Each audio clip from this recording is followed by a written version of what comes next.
जोखी चर्चा कबीर की, आछे मन की ज्योति,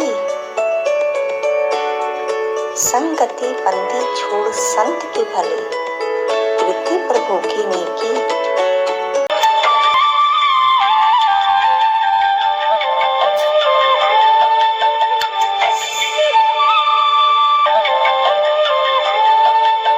तो जो सुदर्शन जी ने परमात्मा को जाना था और उनको सचखंड सतलोक ले जाकर वापस छोड़ा था, तो परमेश्वर कहते हैं जो देखेगा मेरे धाम को, कबीर साहब कहते हैं कि जो मेरे उस लोक को देख लेगा जहां सब सुख है, जहां मैं रहता हूं, मेरे उस सिंहासन से परिचित हो जाएगा, मेरे निज धाम से, तो वो जानत है मुझ, वो मुझे समझ जाएगा कि कबीर इज गॉड।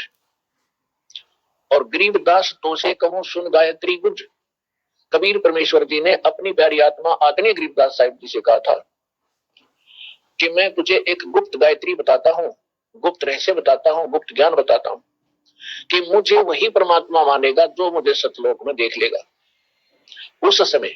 और अब वर्तमान समय के लिए परमात्मा ने आपको शिक्षित बनाया कि प्रत्येक को वहां ले जाओ और फिर छोटे तो माने, तो ये बात जची नहीं।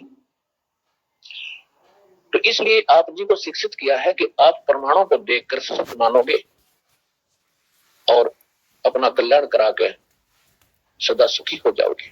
तो सुदर्शन जी को तो दृढ़ विश्वास हो गया था कि करुणा में केवल वाल्मीकि नहीं है, ये भगवान है, परमात्मा है। यही परमात्मा सतयुग त्रेता में ब्राह्मण कहलाए, ऋषि के घर प्रवेश हुई तो ऋषि मुनिंद्र और ऋषि सतसुकृत नाम से प्रसिद्ध हुए थे।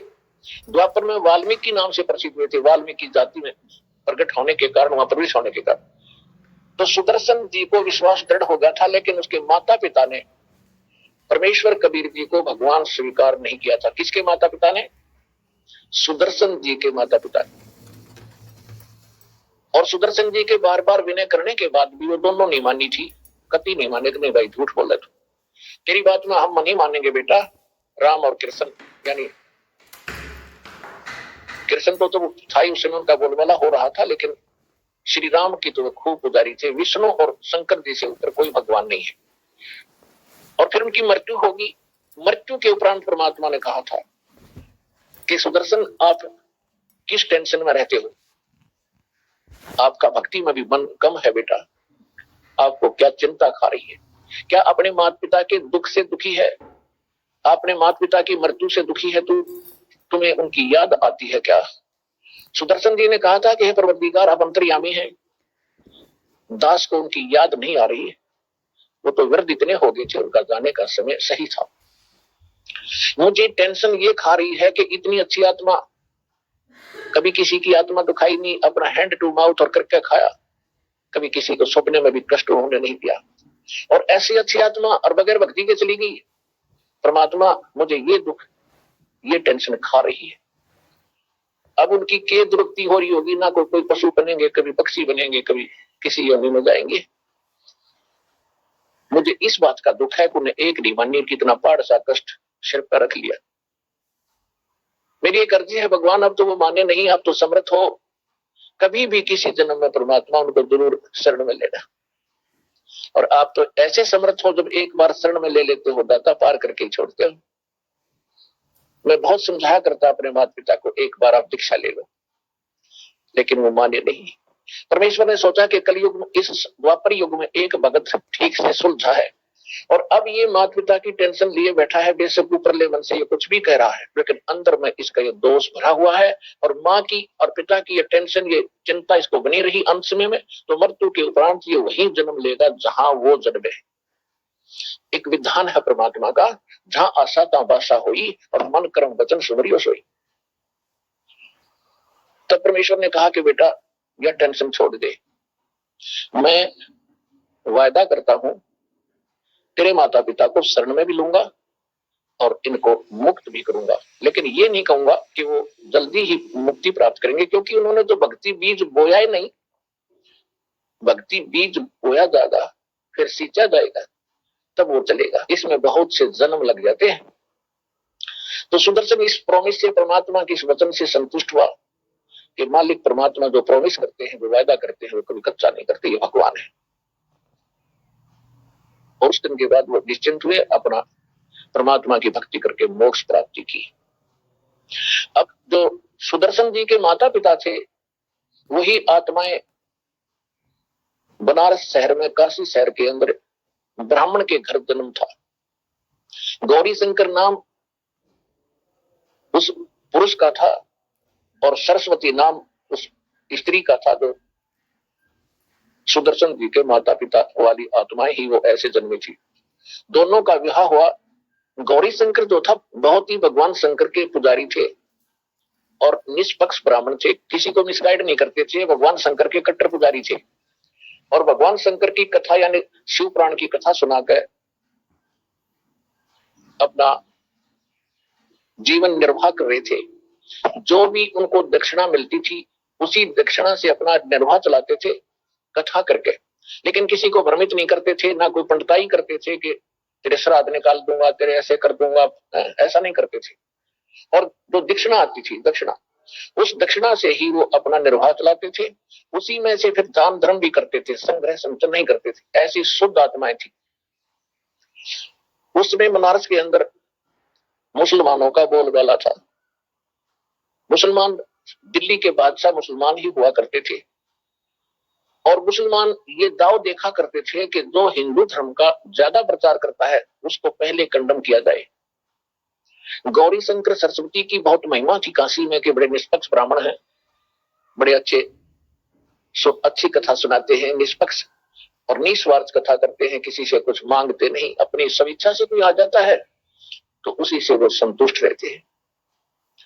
इस बात से अन्य जो पंडिताई करने वाले पांडे थे उन पांडवों को ईर्ष्या घनी थी उस गौरी शंकर जी से कि सभी लोग इसकी महिमा गाते हैं, इसको बहुत दान दक्षिणा देते हैं, वो ईर्ष्या करते थे। इस बात का ज्ञान था काशी बनारस के मुसलमान काजी और मुल्लाओं को। उन्होंने देखा कि जो मुख्य पांडे हैं और मुख्य पांडे ब्राह्मण और मुल्ला और काजी पूरे मुसलमान धर्म को मिसगाइड रखते थे और ब्राह्मण ये हिंदू धर्म को मिसगाइड रखते थे, भ्रमित रखते थे। और ये लड़ाई भी हमारी आपस में यही कराते थे अपने स्वार्थवश। तो मुल्ला और काजियों को ये ज्ञान था कि गौरी शंकर से यहाँ के मुख्य पांडे खूब ईर्ष्या करते हैं। इसका लाभ उठाया कि गौरी शंकर और सरस्वती जी को जबरदस्ती मुसलमान बना दिया। उनके घर पर अपना जूठा पानी फेंक दिया, उनके मुंह में डाल दिया और देखने वाले ब्राह्मण देख रहे थे। उन पांडवों ने जब पता चला कि मुसलमान बना दिया गया है, गौरी शंकर और सरस्वती ब्राह्मण को मुसलमान बन गया, उसका दीन भ्रष्ट हो गया, ऐसा वो कहने लगे और उन्होंने पूरे हिंदू समाज में ये फैला दिया कि गौरी शंकर मुसलमान बन गया है, उसका गंगा में स्नान बंद कर दिया, उसके साथ कोई नाता ब्राह्मण नहीं रखेगा, उसको जाति से निकाल दिया, धर्म से निष्कासित कर दिया। अब सबसे बड़ी समस्या आई गौरी शंकर के सामने निर्वाह की, जो दक्षिणा आती थी वो बंद होगी। तो उसने एक दो दिन देखा, फिर क्या सोचा कि कोई ऐसा काम शुरू करूं जिससे कोई पैसा ना लगो, पैसा है नहीं, तो कपड़ा बुनने का काम गौरी शंकर ने शुरू कर दिया। उनका नाम चेंज कर दिया, गौरी शंकर का नाम रख दिया नूर अली, उसको नीरू कहने लगे, और सरस्वती का नाम रख दिया नियामत, उसको नीमा कहने लगे। नीरू और नीमा नाम से वो मुसलमान जुलाहा प्रसिद्ध हो गए क्योंकि उन्होंने कपड़ा बुनने का काम शुरू कर दिया। ये बहुत ही साधारण से खर्चे में शुरू हो जाता था। 5-4 लकड़ी के डंडे गाड़ने होते थे, उनमें धागा लपेटा और शुरू कर देते थे। ये कार्य करते करते काफी समय व्यतीत हो गया, उनका कोई संतान नहीं थी। परमात्मा अपने नियमानुसार, अपने गुण धर्म अनुसार प्रत्येक युग में एक शिशु रूप धारण करके प्रकट होते ही होते हैं। अब नीरो नीमा के सामने स्नान करने की भी समस्या आई क्योंकि गंगा घाट पर जहां ब्राह्मण स्नान करा करते थे, गंगा में स्नान करना मुसलमानों को उस स्थान पर अलाउड नहीं था। तो गौरी शंकर सरस्वती जी ने देखा कि एक सरोवर है, तालाब है, जो गंगा दरिया की लहरों से उछल उछल कर, जैसे वर्षा के दिनों में ज्यादा वर्षा होने से सभी दरियाएं ओवरफ्लो होकर चलती हैं और गौ घाटों के ऊपर से वो लहरों के द्वारा उछल उछल कर वर्षा एक सरोवर को भर देती थी जिसका नाम था लहर तारा। तारा उस स्थान का क्षेत्र था, लहरों के द्वारा पानी से भर जाने के कारण उसको लहर तारा नाम से जाना जाने लगा। और गंगा के जल का एक स्वभाव है कि वो कभी खराब नहीं होता। उस सरोवर में जो लहरों के द्वारा उछल कर आया था वो निर्मल जल अगले वर्षा तक ज्यों का त्यों भरा रहता था, थोड़ा बहुत कम होता था। आसपास उसके बहुत सुंदर शांत वातावरण होता था, बड़े बड़े वृक्ष होते थे, घने छायादार वृक्ष होते थे। तो नीरू नीमा ने वो स्थान सेलेक्ट किया सुबह सुबह स्नान करने के लिए, जो नीरू नीमा की झोपड़ी से लगभग 4 किलोमीटर दूर था, यानी नगरी से ही बाहर था।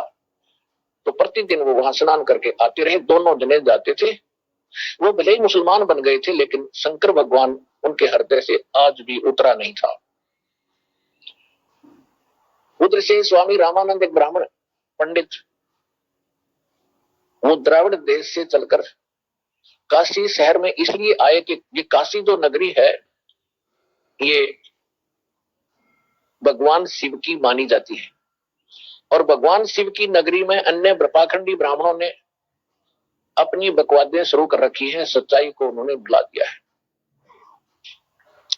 इसलिए उन्होंने स्वामी रामानंद जी ने अपना प्रचारक क्षेत्र काशी में स्थापित किया, जिस कारण से उन्होंने 1400 ऋषि से बना रखे थे ब्राह्मण। स्वामी रामानंद जी ब्राह्मण थे, पंडित थे, उस समय छुआछूत चरम सीमा पर थी और केवल ब्राह्मणों को दीक्षा देते थे, अन्य को वो दीक्षा नहीं देते थे। वैसे कोई जंतर मंत्र पूछने आता, कोई दुख संकट के लिए अर्जी लगाता, वो किसी जाति के आ जाते थे, दूर बैठा दिया जाता था। 20 फुट की दूरी पर उनका स्थान अलग से था और उनको जो बताना होता बता देते, जैसा उनको लाभ हानि होती वो हो जाती।